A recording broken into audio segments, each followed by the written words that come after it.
So we will declare the public and welcome members and everyone else to the 26th meeting of the Committee for Finance and the 22 to 27 mandate. As always, this will be broadcast online and throughout Parliament buildings. If you are in the gallery or indeed in the committee, put your phone either on silent or airplane mode. Agenda item 1 is apologies. We have apologies from Philip Brett, and we have various members who are joining us via Zoom. Agenda item 2 is the declaration of interests.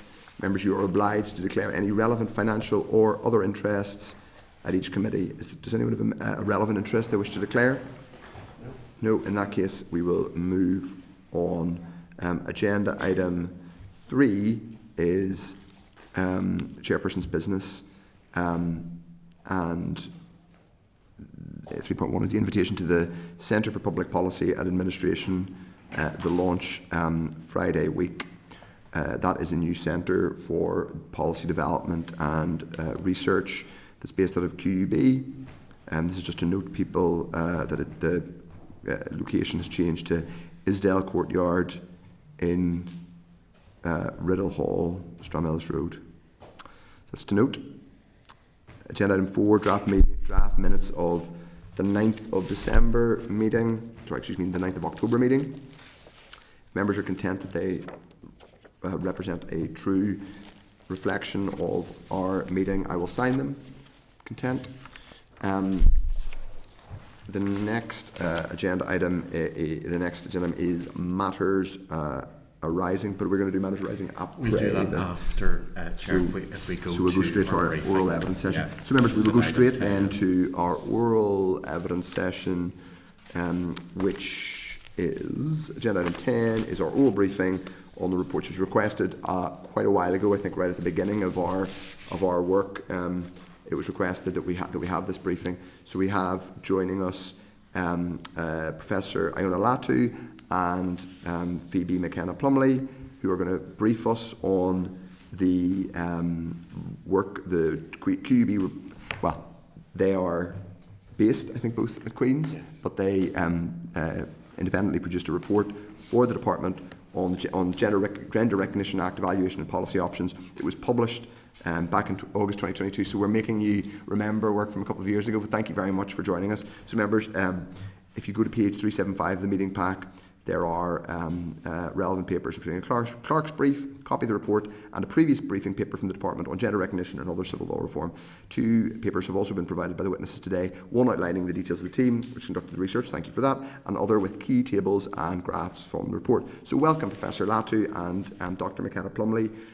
You're both in the School of Psychology at QUB, and Professor Latu, if you could give us an opening statement, and as always members, indicate to myself or the clerk should you wish to ask a question. So please go ahead, Professor Latu.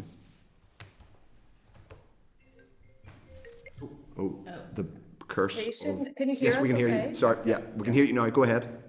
Okay, thank you so much, Chairman, and thank you for the invitation to speak about our research. We're really grateful to have this opportunity, and we have prepared an opening statement that's around 7 minutes. So Dr. McKenna Plumley and myself represent here a team of 6 academics from Queen's University Belfast from the School of Psychology who worked on this research in 2021-2022. And we thought it's best to start by specifying the remit of both our expertise, but also the scope of the research. So first, we are social and health psychologists.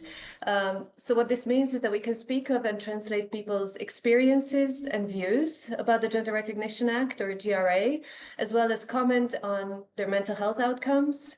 But we're not medical practitioners to give evidence, for example, about the appropriateness of puberty blockers or other medical interventions.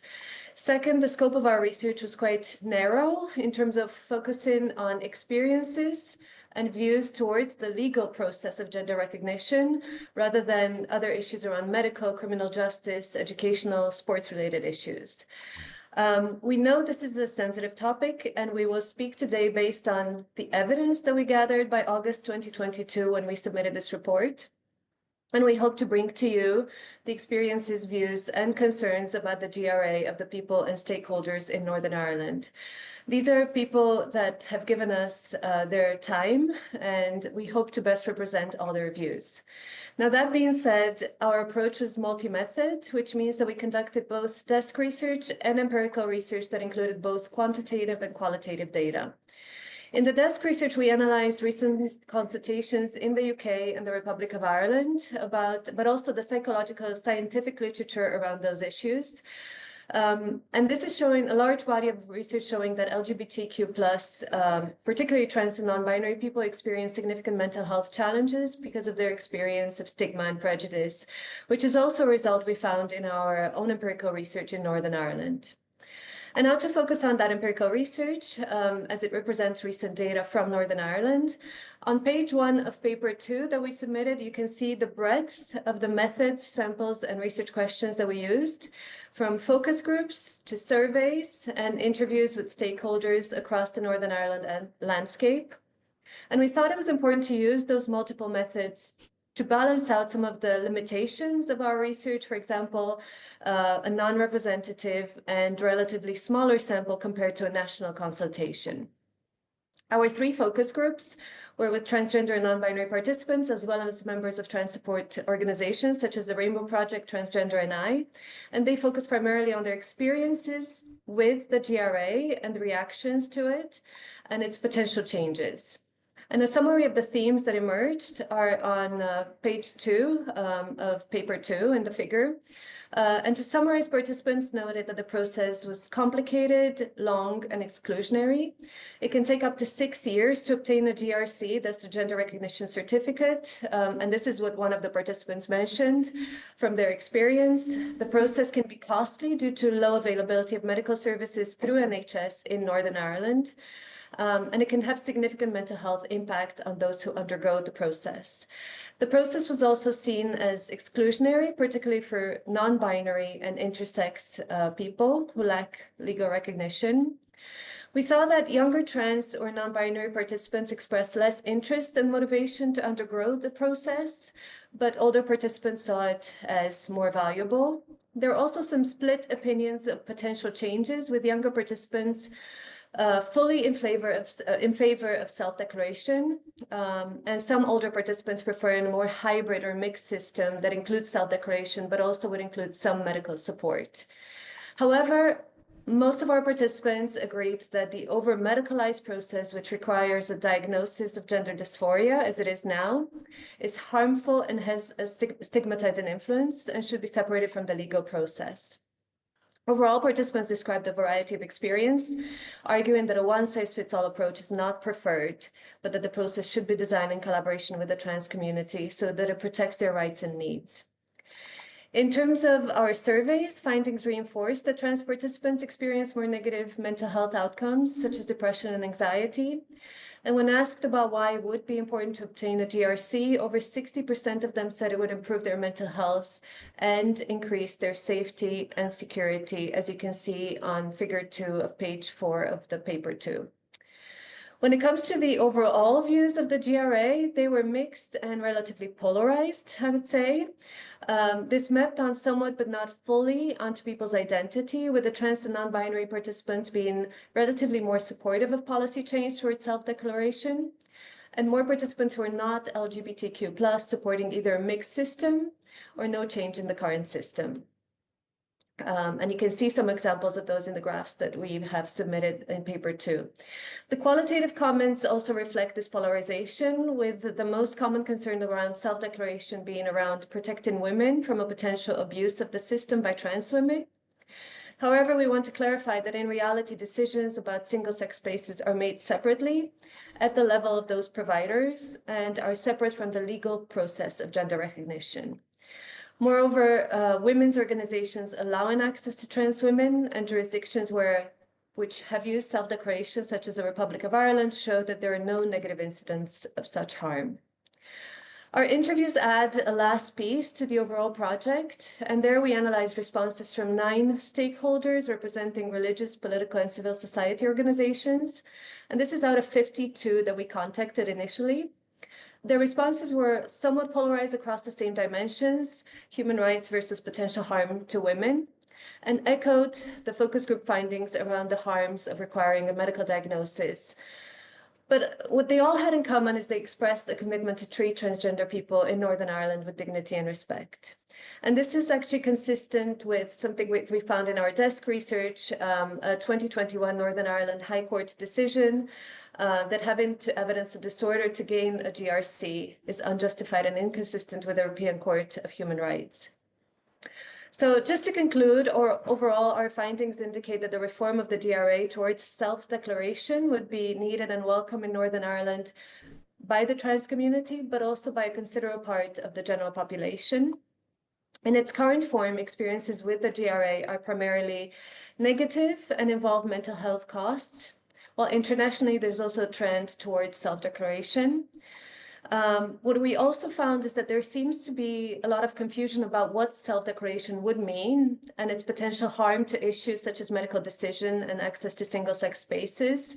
So whatever changes are made, they should be carefully enacted to clarify and minimize those concerns. Thank you. Okay, thank you very much. Thank you, Professor Latu, for that. So can I just ask, in the first instance, in terms of process, you were first commissioned to complete this research by was it the then finance minister or a different minister back in 2021? Yes, it was by the finance minister at the time through Martin Terrell and the Office of Civil Reform. Yes. Okay. And you returned your completed report went back to the department in August 2022. Yes, that's when we submitted the final report. Okay, that's most helpful. You mentioned at the end there the slight misunderstandings in relation to how a reform of the GRC process would impact on certain other things, including certain same-sex spaces. Do you want to say a little bit more about that? Some of the misunderstandings.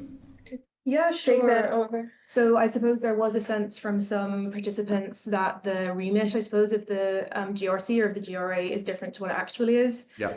In reality, the gender recognition process and access to single-sex spaces is in policy and in practice separate. Yes.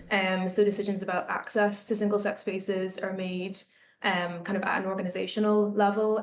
They're not impacted by the GRC or by having a GRC. And from what we do know, Women's Aid have put out a statement in 2022 that they're able to provide access for transgender women within their women's spaces. And in jurisdictions where self-declaration is used, like the Republic of Ireland, there have been no indications of harm. And that was also echoed in our findings from the Women's Resource and Development Agency, who said they had been able to include trans women and non-binary people without kind of seeing harms. But in reality, these two, the kind of legal remit of the GRA is separate from access to single-sex spaces. Okay, and I suppose just to give a comparison to other jurisdictions, most notably neighbouring ones, in terms of simplifying the GRC process, could you sort of tell us where Northern Ireland sits relative to other neighbouring jurisdictions? Obviously, the Republic has reformed and has basically moved to as it were, self-registration model. Could you just give us a comparison about where other UK jurisdictions are and indeed other Western European jurisdictions, if you have that information? Yeah, so maybe I can kind of give a summary of that. So across the UK, it's quite consistent and it's governed by the Gender Recognition Act since 2005. As you probably know, there was a move in Scotland to move to a policy of self-recognition, which was a bit more of a hybrid system where there was a period of reflection. So it wasn't purely self-declaration, but that reform was blocked in, I think, the beginning of 2003. So it didn't move forward. So currently, compared to England, Wales, and Scotland, we're governed by the same process of gender recognition under the Gender Recognition Act 2005. I don't know if you want us to speak about the European context or other countries. If there is a broader European context, I think that would be useful for comparison purposes. Yeah, so there has been, and it's in our report under the desk review. There has been a report of the European Commission, which kind of clustered countries around different kind of requirements around gender recognition. The Republic of Ireland would be the one in a cluster with other countries such as Belgium, Denmark, Luxembourg, Malta, and Portugal. At least this was at the time we submitted the report, right, where there are no medical or legal requirements. Germany had proposed a self-declaration system, and then there are systems that are much more, that have no process for gender recognition, such as which ones are those? Bulgaria, Cyprus, Lithuania, Latvia, and Romania. And then the UK with the Gender Recognition Act would sit somewhere in the middle where there is a process for gender recognition, but it's medicalized and it requires there's a requirement for living in the assigned gender for a period of 2 years. So it sits somewhere in the middle from countries that don't have a process at all to other countries that have a full self-declaration system. There are still countries who sort of sounds like primarily in Eastern and Central Europe where there's no gender recognition process at all. It is not possible to legally reassign gender. Exactly, yes. I hadn't realised that. Okay, I'm going to open it up to questions now. I'll go to Deputy Chair first, Diane. Thanks very much, and thank you both for joining us for the briefing today. Given that your research went into the Finance Minister and to inform some of the work there, you've quite a lot of recommendations. I was just wondering, did you get any feedback or adoption or progress on any of these recommendations from the Finance Department? We had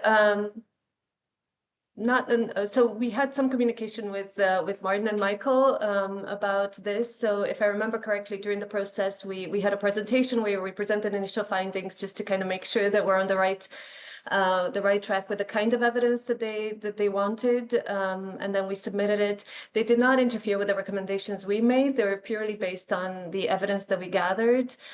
So I would say not in terms of where for the recommendations to go, but the level of detail that we should provide, and just clarify some aspects, providing additional data where things were unclear. But the recommendations come purely from the evidence that we gathered during the process. It's good to see the evidence together, and you have a lot of detailed recommendations there, so it's just interested to hear where they went. And I just very much I welcome your section on the women's safety issues and potential harm to women and girls, because it would be a very common theme that would be raised to me, where the hard-fought sex-based rights of women and girls have progressed so far, and we wouldn't want to see any risk to them. So I welcome the inclusion of that, but thank you very much. Thank you. Okay, Jerry Kyle. Thanks very much for the presentation and the papers. Can you hear me okay, presumably? Yeah, we can hear you. Yes. Yeah, sorry, camera's a bit ropey. So listen, thanks very much for that presentation, and the paper was very useful. Just an observation and then a comment, a question rather. I think it's quite useful, Professor Iona, talking about the preference of the self-ID model, and how the current system effectively is, as you have stated, long, arduous, and effectively damaging the health of trans and non-binary folk. Because I think obviously there's a lot of misinformation, transphobia, to get kind of research that is obviously up to date and important. The counter that I think is useful for people here, and it should hopefully be food for thought for people to maybe be careful about their language when talking about a marginalized community. The question I wanted to ask was, only 75 people from the north, I think since 2005, have been successful through, I think, obtaining through the process of the GRC. So that's obviously quite low. I think in the south, obviously a different system, but there's around, I think, 900 people who went through the system in the south of Ireland. I mean, obviously, the trans community is more visible and growing in part because of the attacks on them, but in part also because people are finding their voice. Is that figure low because of the 6-year wait is it so low because of the difficulties where people are forced to access some healthcare privately? And presumably, if there was any legislative change, then that small figure of 75 would obviously grow because there's people who can do complete their transition. So maybe just if you can speak to why that figure is so low, that would be useful. Thanks. So maybe I can start and then pass over to Phoebe, who can speak more directly of what the participants said during the focus groups about their own experiences, because we wanted to reach out to them to, and actually 9 of our applicants have, nine of the people that we talked to or surveyed have applied, and only 5 were successful, so we can get a sense of their experience there.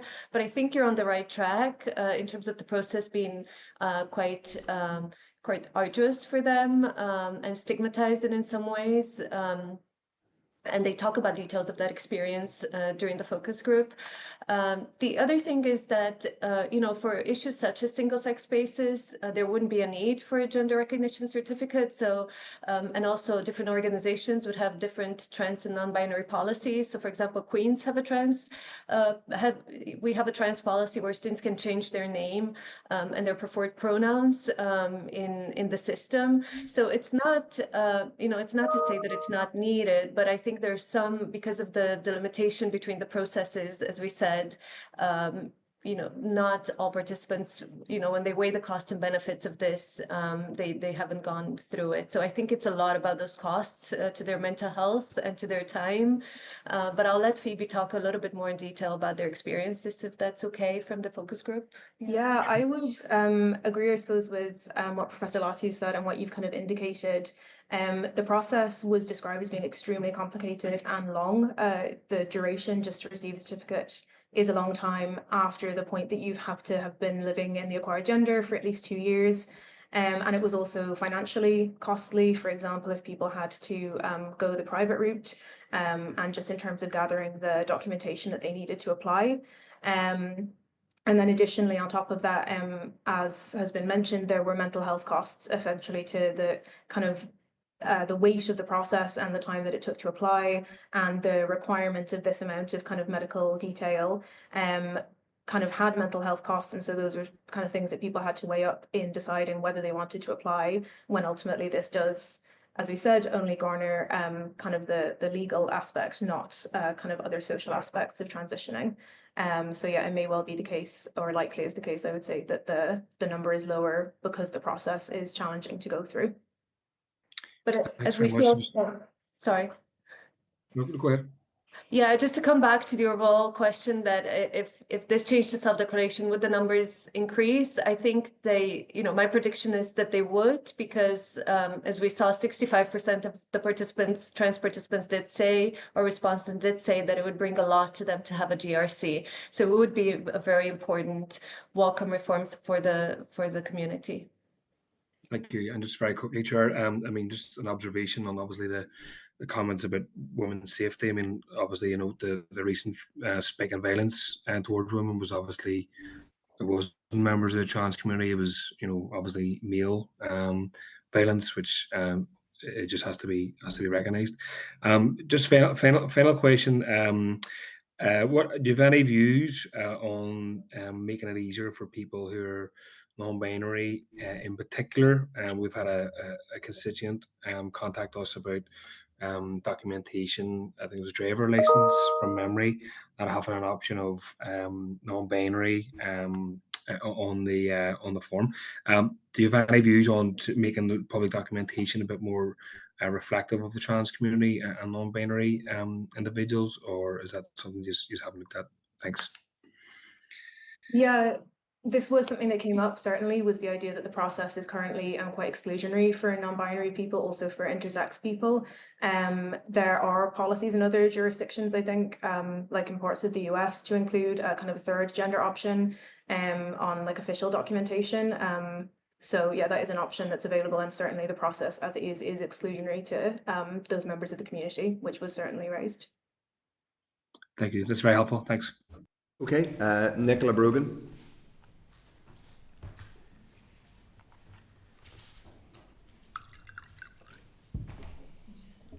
Nicola, who's also joining us via Zoom. Hopefully Nicola will be Can you hear me okay? Yeah, go ahead, Nicola. Thanks, Chair, and thank you, Professor and Doctor, for your briefing. Listen, most of what I was going to ask has actually been covered, and I find that very interesting, the idea of the self-declaration or self-identification, and the figures that Jerry had read out there, with the difference with how many in the north have actually applied for this through the GRA and the GRC. As opposed to those who can self-declare in the south, and I think those figures stand for themselves, really. I just want to pick up on one other point that you made, was about another negative kind of aspect of this Gender Recognition Act is how costly it can be. Do you have any idea exactly how much it can cost for any person who wants to come and have the gender recognised? And maybe have suggestions on how this could be reduced. Maybe it is through the self-identification process. Professor Latu, we can't hear you. There. So there is a fee which was reduced from, I think, 150 to £5. But what our participants commented on is because of the length of the process and the lack of availability of NHS services for getting the medical diagnosis, for getting evidence of medical treatments, they often are forced. I mean, sometimes the waiting list is actually now closed, and I think it's closed from referrals in 2017 or something like that. Yeah, October 2017 at the moment, so a huge backlog. So that's the one clinic that exists in Northern Ireland. And for adults. So what they're saying is that oftentimes to get that evidence, to get the medical diagnosis, they have to go privately and to go in England. So the cost adds up with the flights, the medical appointments. I think one of the participants did sum up how much it would cost a month, but I can't find it right now in our in my notes. I will look it up if you want to add something. I'm happy to look that up in the meantime. Someone reported that going privately could cost between kind of £40 to £150 a month, and someone mentioned obviously then the additional cost of travel to England and accommodation if it's due, but those costs obviously could vary. Yeah, no, obviously that's a huge barrier to people who want. Many people just simply wouldn't be able to afford it when it comes to accessing private healthcare and getting those their checks. And it's just another barrier for, as Jerry puts it, people who are marginalised. Just finally, then, do you think would it be more cost effective then for people to be able to go through the self-identification or self-declaration process? Yeah. Yes, for sure. It would be more cost effective, and not just financial costs, but also mental health costs for the people who have to go through the process. Yeah. No, that's great. Thank you both for that there. Thank you, Chair. Thank you. Robin, Owen Tennyson. Thank you, Chair, and thank you, Professor Latu and Dr. McKenna Plumley, for that presentation. You mentioned that there's misunderstanding, I guess, in some quarters in terms of what a gender recognition certificate is actually used for. So I was just wondering, could you elaborate on those issues where a GRC is actually required and where perhaps an individual can change their gender on documentation without needing a GRC? Yeah, so you can change your name, for example, via deed poll. That's something that would be pretty common to be done before you go through the process of trying to attain a GRC. But you would need a GRC, for example, to change your gender on your birth certificate, or, for example, on death certificates. So it would be in those cases, and also for marriage certificates, I believe that would be relevant. So yeah, kind of more in terms of those kind of legal certifications. Okay, and are there ID documents where it is possible to change your gender without reference to your birth certificate? We're not aware of that based on the findings of the research. I don't know if... Yeah, I think that's something that before speaking on that, maybe we could clarify and submit in writing. No, that's fair enough. It would just be useful to know what options are available to people. Thank you. And in terms of the length of wait, then that's primarily being driven by the waiting list to get a diagnosis of gender dysphoria. So that could be, my understanding is, in the region of 5 years. So based on your evidence, then people aren't actually to avail of their right to marriage in that 5 years whilst they're awaiting that diagnosis. I don't know exactly if they're allowed to marry or not. There is a clause to the act about not being, either needing spousal consent. So if they are married, they need spousal consent or a legal separation before the final gender GRC is allowed. I don't know exactly if they're allowed to marry during that time and how that would work. I would guess that it would have to be with a gender that's registered in their birth certificate, and then they would have to change that once they obtain the GRC. So it complicates things quite a bit more. Yeah. Yeah, and that would obviously erode the dignity of that person if they had to marry in their previous gender, if you like. So that could create a huge barrier. Yeah, absolutely. Yeah. That's a good point. Yeah. No, that's useful. Thank you very much. Thank you. Okay, no other members have indicated they wish to ask a question. Can I just thank you very much, Professor and Doctor. Just one, I guess, final question for me. Following August 22, have you had any further communication from the department? No, we haven't. Have you had any I indication? mean, sorry. No, go ahead. Do you mean about the process of the research that we've conducted? Really, of any kind. I mean, I presume. I hope they paid you for your time and your work. But yes, of course. What I don't mean that. I sort of mean, have they either given you any indication of policy intent, or have they haven't asked you for any further work? But I think you've confirmed that they haven't. You haven't had any further indication of a direction of travel or a request for further clarification or more work to help them to develop legislation, for example. Yeah, no. Once we submitted the report, we were aware that this is not an active policy that's going through right now. But we're happy to always talk about this work. We haven't done any follow-up or additional work on this since 2022. Sorry. 2022. Yeah, no problem. Thank you very much. Look, that was really helpful, and I think it's given us a useful insight into the background in this work. So, thank you very much, both Professor Latu and Dr. McKenna Plumley, for your work on the report and also giving us evidence today. Thank you. Thank you so much. Thank you very much. Now, Chair, if I can suggest, yes, in the time we have before the training session, if I can deal with forward work programme that's a good idea. What can I just suggest as a follow-up action from the end of that,